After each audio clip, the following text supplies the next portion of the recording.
నమస్తే. ప్రస్తుతం మనతో పాటు సీనియర్ జర్నలిస్ట్ జగదేవ్ గారు ఉన్నారు. ఆయనతో మాట్లాడదాం. నమస్తే సార్. నమస్తే.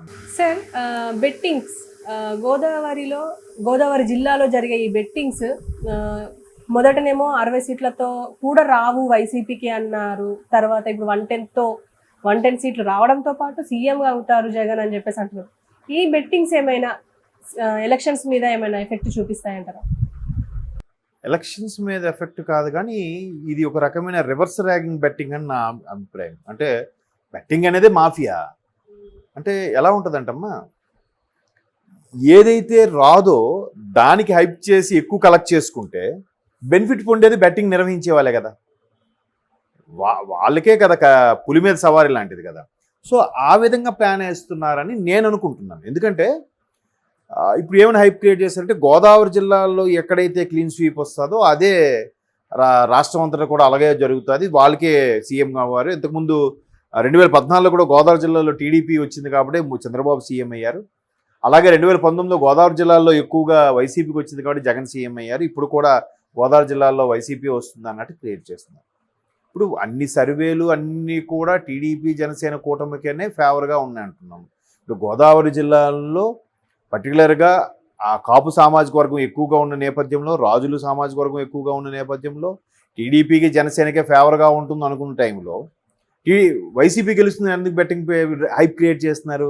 సో వైసీపీ మీద ఎక్కువ మంది కట్టాలి, టీడీపీ మీద తక్కువ మంది కట్టాలి. వైసీపీ మీద 100 మంది కట్టారనుకోండి, టీడీపీ మీద ఒక 10 మంది 20 మంది కడితే ఒకవేళ వీళ్ళు గెలుస్తున్నా వీళ్ళకి 20 పోయినా 80 రూపాయలు మిగిలేగా. ఇది ఒక లాజిక్, ఇది ఒక గేము, మైండ్ గేమ్ ఇది. ఇంక అర్థమైందా? సో అలాగని నేను అనుకుంటున్నాను. ఎందుకంటే నిన్న మళ్ళీ అభ్యర్థులు ప్రకటించిన తర్వాత కూడా ఒక రైజ్ అని ఒక సర్వే అవుట్ చేశారు. తర్వాత ఇండియా ఛానల్ ఏదో సంథింగ్ ఉంది, వాళ్ళు సర్వే చేశారు. వాళ్ళు కూడా ఇప్పుడు అభ్యర్థులను బేస్ చేశాక ఎందుకు కరెక్ట్ అయిన సర్వే అని నేను అంటున్నానంటే, మ్యాక్సిమం ఎక్కడైనా సరే పార్టీల పరంగా గెలిచే ఉంటాయి, కొన్ని ప్రాంతాల్లో అభ్యర్థుల పరంగా గెలిచే ఉంటాయి. ఫర్ ఎగ్జాంపుల్ రఘురామకృష్ణరాజు గారు ఉన్నారు, అక్కడ అభ్యర్థి ప్రాధాన్యం, పార్టీతో సంబంధం లేదు. ఇప్పుడు ఆయన టీడీపీ నుంచి పోటీ చేస్తారా, బీజేపీ నుంచి పోటీ చేస్తారా, జనసేన నుంచి పోటీ చేస్తారా అనవసరం.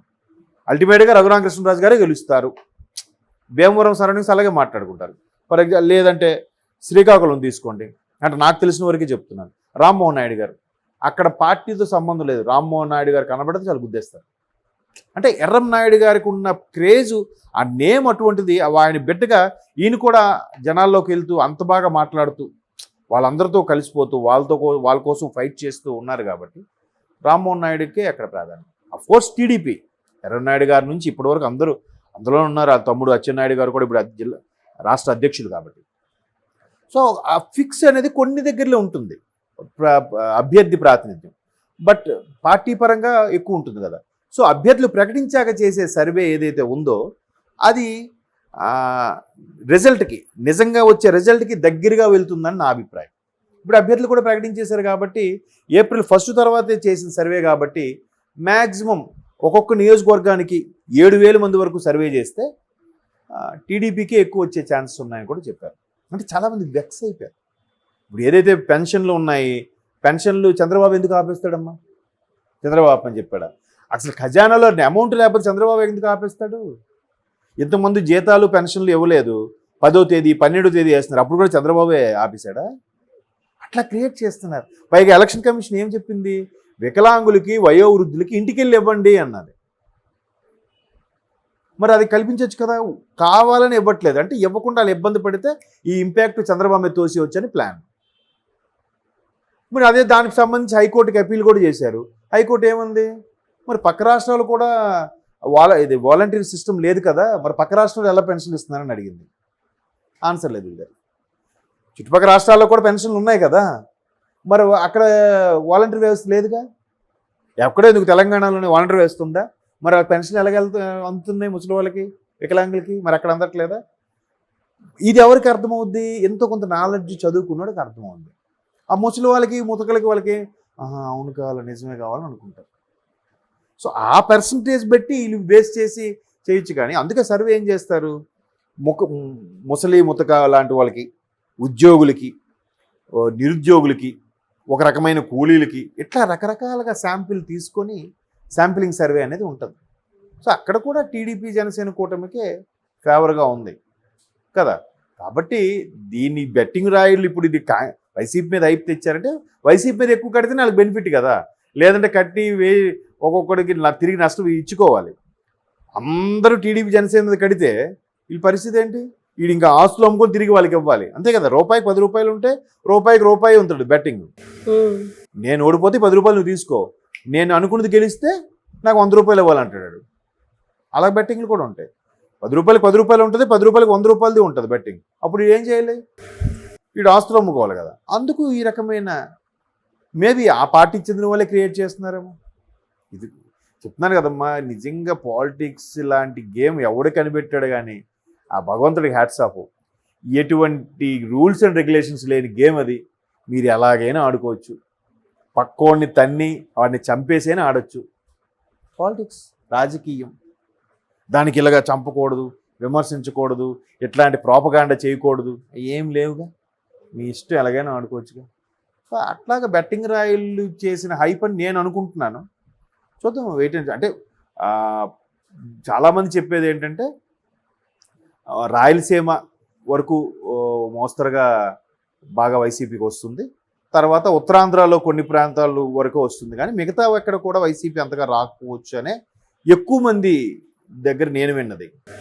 చూద్దాం మరి ఎన్నికలు ముందు రోజు వరకు ఎలా డిసైడ్ అవుతుందో తెలియదు. ముందు రోజు నైటే అంతా డిసైడ్ అవుతుంది మ్యాక్సిమం. ఈ పంపకాలు వీటి పెట్టే దాన్ని బట్టి మనం ఎలా ఉంటుంది. బట్ బెట్టింగ్ రాయలు మాత్రం వీళ్ళు డబ్బులు ఇలాంటప్పుడే కదా మాకు టైం. మళ్ళీ ఎప్పుడు సంపాదిస్తారు? ఇప్పుడు ఒక్కసారి సంపాదించుకుంటే ఒక 5 ఏళ్ళు తుండుగొడ్డ వేసుకొని పడుకోవచ్చు వాళ్ళు, అంతే కదా. సో అలా అని నా అభిప్రాయం. Okay sir, thank you. నేను ఓడిపోతే 10 రూపాయలు నువ్వు తీసుకో, నేను అనుకున్నది గెలిస్తే నాకు 100 రూపాయలు ఇవ్వాలంటాడు. అలా బెట్టింగ్లు కూడా ఉంటాయి. 10 రూపాయలకి 10 రూపాయలు ఉంటుంది, 10 రూపాయలకి 100 రూపాయలది ఉంటుంది బెట్టింగ్. అప్పుడు ఏం చేయాలి? వీడు ఆస్తులు అమ్ముకోవాలి కదా. అందుకు ఈ రకమైన మేబీ ఆ పార్టీకి చెందిన వాళ్ళే క్రియేట్ చేస్తున్నారేమో. ఇది చెప్తున్నాను కదమ్మా, నిజంగా పాలిటిక్స్ లాంటి గేమ్ ఎవడు కనిపెట్టాడు కానీ ఆ భగవంతుడికి హ్యాట్స్ ఆఫ్. ఎటువంటి రూల్స్ అండ్ రెగ్యులేషన్స్ లేని గేమ్ అది. మీరు ఎలాగైనా ఆడుకోవచ్చు. పక్కోడిని తన్ని వాడిని చంపేసైనా ఆడొచ్చు. పాలిటిక్స్, రాజకీయం, దానికి ఇలాగా చంపకూడదు, విమర్శించకూడదు, ఎట్లాంటి ప్రోపగాండా చేయకూడదు, ఏం లేవుగా. మీ ఇష్టం ఎలాగైనా ఆడుకోవచ్చుగా.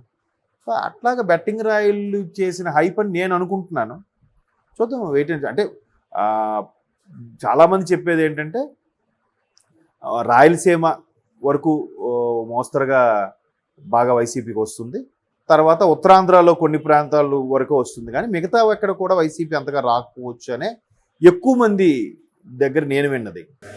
చూద్దాం మరి ఎన్నికలు ముందు రోజు వరకు ఎలా డిసైడ్ అవుతుందో తెలియదు. ముందు రోజు నైటే అంతా డిసైడ్ అవుతుంది మ్యాక్సిమం. ఈ పంపకాలు వీటి పెట్టే దాన్ని బట్టి మనం ఎలా ఉంటుంది. బట్ బెట్టింగ్ రాయిలు మాత్రం వీళ్ళు డబ్బులు ఇలాంటప్పుడే కదా మాకు టైం.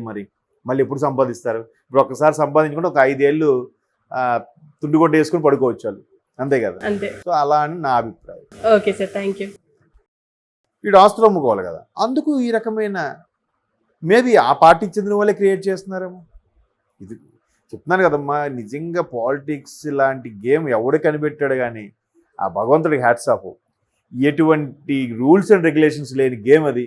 మీరు ఎలాగైనా ఆడుకోవచ్చు. పక్కోడిని తన్ని వాడిని చంపేసైనా ఆడొచ్చు. పాలిటిక్స్, రాజకీయం, దానికి ఇలాగా చంపకూడదు, విమర్శించకూడదు, ఎట్లాంటి ప్రోపగాండా చేయకూడదు, ఏం లేవుగా. మీ ఇష్టం ఎలాగైనా ఆడుకోవచ్చుగా. సో అట్లాగా బెట్టింగ్ రాయిలు చేసిన హైప్ అని నేను అనుకుంటున్నాను. చూద్దాం, వెయిట్ అంటే చాలామంది చెప్పేది ఏంటంటే రాయలసీమ వరకు మోస్తరుగా బాగా వైసీపీకి వస్తుంది, తర్వాత ఉత్తరాంధ్రలో కొన్ని ప్రాంతాల వరకు వస్తుంది, కానీ మిగతా ఎక్కడ కూడా వైసీపీ అంతగా రాకపోవచ్చు అనే ఎక్కువ మంది దగ్గర నేను విన్నది.